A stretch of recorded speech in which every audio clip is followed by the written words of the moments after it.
Сәлем достар, қалдарыңыз қалай? Менің каналыма қош келдіңіздер.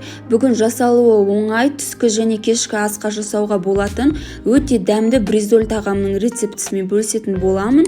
Видеоны соңына дейін қарап, лайк басып, тіркелуді ұмытпаңыздар. Алдымен фаршқа жұмыртқа, пияз, бұрыш, тұз қосып, жақсылап қолмен ұрғылап араластырамыз.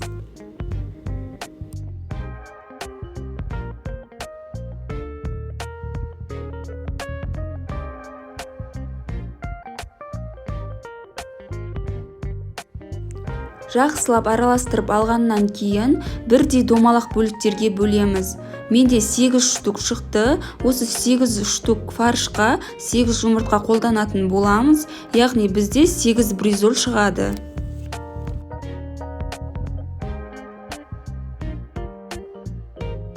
Содан кейін салафан пакетке май жағып, фаршты алып, үстіне салафанмен жауып, оқтаудың көмегімен жұқа домалақ етіп жайып аламыз.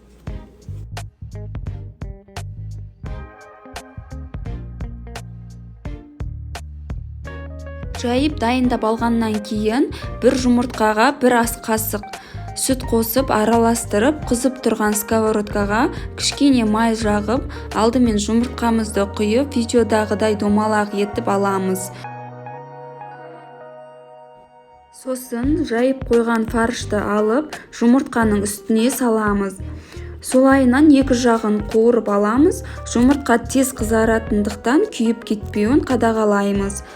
Фарш салынған жағын оттың астын басып, орта отта 5 минуттай қуырамыз. Қалғандарын да дәл осылай бір-бірден қуырып аламыз.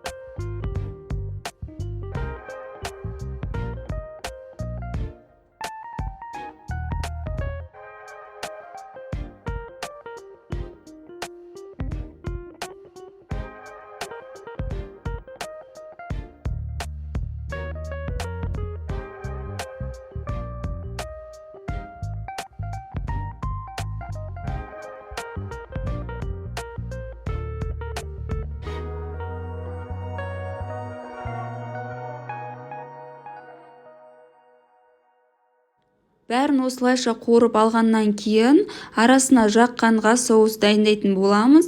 Майонезге чеснок, укроп қосып, араластырып соус жасаймыз. Майонез қосқанды ұнатпайтын болсаңыздар, қаймақ қосып жасасаңыздар болады. Соусты дайындап болғаннан кейін дайын қуырылып тұрған бризольге ортасына жағып, рулетик етіп ораймыз. Қыздар, менің каналымды жоғалтып алмас үшін тіркеліп кетіңіздер. Қалауларыңызша сәндеп, өздеріңізге ұнайтын гарнирмен ұсынсаңыздар болады. Менімен болғандарыңызға рахмет, қош сау болыңыздар.